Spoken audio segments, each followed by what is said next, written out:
నా చిన్నప్పుడు నేను ఈ స్కిల్స్ నేర్చుకుని ఉంటే బాగుండేది అనేసి నేను అప్పుడప్పుడు కొన్ని విషయాల్లో రిగ్రెట్ ఫీల్ అవుతూ ఉంటాను. అందులో ఈ స్టిచ్చింగ్ ఒకటి. నా చిన్నప్పుడు టైలరింగ్ నేర్చుకోవడానికి నాకు స్కోప్ అయితే ఉండింది. కాకపోతే నేనే ఇంట్రెస్ట్ చూపించలేదు. ఎలాగైనా జాబ్ చేస్తా కదా అనే థాట్లో ఉన్నానన్నమాట.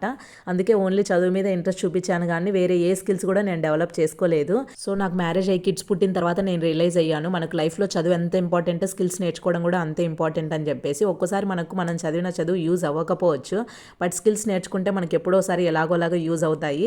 ఫర్ ఎగ్జాంపుల్ నన్నే తీసుకోండి, నేను బీటెక్ దాకా అయితే చదివాను. కాకపోతే నేను చదివిన చదువుకి ఇప్పటికైతే జాబ్ చేయట్లేదు. ఇంకా కిడ్స్ పుట్టిన తర్వాత నాకు కంప్లీట్గా నమ్మకం పోయిందనమాట, నేను బయటికి వెళ్ళి జాబ్ చేయలేను అని చెప్పేసి. సో నేను చదువుకున్నా కూడా ఇన్కమ్ అయితే జనరేట్ చేయలేకపోతున్నాను. బట్ చదువుకోకుండా స్కిల్స్ నేర్చుకొని దాని మీద వర్క్ చేస్తూ ఇన్కమ్ జనరేట్ చేసే వాళ్ళు ఉంటారు కదా, వాళ్ళని చూసినప్పుడు నాకు అనిపిస్తుంది, అరే నేను ఇంత చదివి కూడా వేస్ట్ కదా, ఏం చేయలేకపోతున్నాను అనేసి ఇంకా రిగ్రెట్ ఫీలింగ్ అయితే వస్తూ ఉంటుంది అనమాట. నా డ్రీమ్ ఏంటంటే నేను ఇంట్లోనే ఉండి ఫ్యామిలీని బాగా చూసుకుంటూ మంచి హౌస్ వైఫ్గా ఎంతో కొంత ఇన్కమ్ జనరేట్ చేయాలన్నదే. అది కూడా ఎక్కువ పెట్టుబడి లేకుండా అనమాట. అందుకని నేను ఫస్ట్ అయితే యూట్యూబ్ ఛానల్ స్టార్ట్ చేశాను. బట్ అందులో అయితే ఇంకా సక్సెస్ అవ్వలేకపోతున్నాను. మేబీ ఫ్యూచర్లో అవుతానో లేదో కూడా నాకు తెలియదు. ఏదైనా దిగితేనే కదా దాని లోతు ఎంతో తెలుస్తుంది అంటారు కదా. నేను కూడా ఈ యూట్యూబ్ ఛానల్ స్టార్ట్ చేసిన తర్వాతనే నేను రియలైజ్ అయ్యాను ఇందులో డబ్బులు సంపాదించడం అంత ఈజీ అయితే కాదు అని చెప్పేసి. ఇంకా అందుకనే దీన్నే నమ్ముకొని కూర్చోవడం కరెక్ట్ కాదని చెప్పేసి నేను ఇంకొక స్కిల్ నేర్చుకోవాలని చెప్పేసి ఈ స్టిచ్చింగ్ అయితే స్టార్ట్ చేశాను. అది కూడా నేను ఓల్డ్ మిషన్తో అయితే స్టార్ట్ చేస్తున్నాను అనమాట.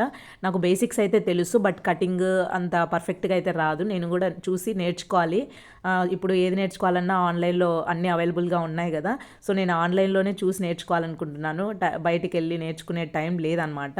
అంటే కిడ్స్తో బయటికి వెళ్ళి నేర్చుకోవడం పాసిబుల్ కాదు కదా. సో ఇంట్లోనే ఉండి ప్రాక్టీస్ చేద్దామని అయితే స్టార్ట్ చేశాను. రోజుకి కొంచెం ప్రాక్టీస్, అదే నా ప్రోగ్రెస్. మనకు రాని దాని గురించి రిగ్రెట్ అవ్వడం కంటే ఇప్పుడే నేర్చుకోవడం స్టార్ట్ చేస్తే ఒకరోజు అది మన స్ట్రెంగ్త్ అవుతుంది. సో మీరు కూడా దేని గురించి అన్నా రిగ్రెట్ ఫీల్ అవుతూ ఉంటే దాన్ని ఇప్పుడే స్టార్ట్ చేయండి.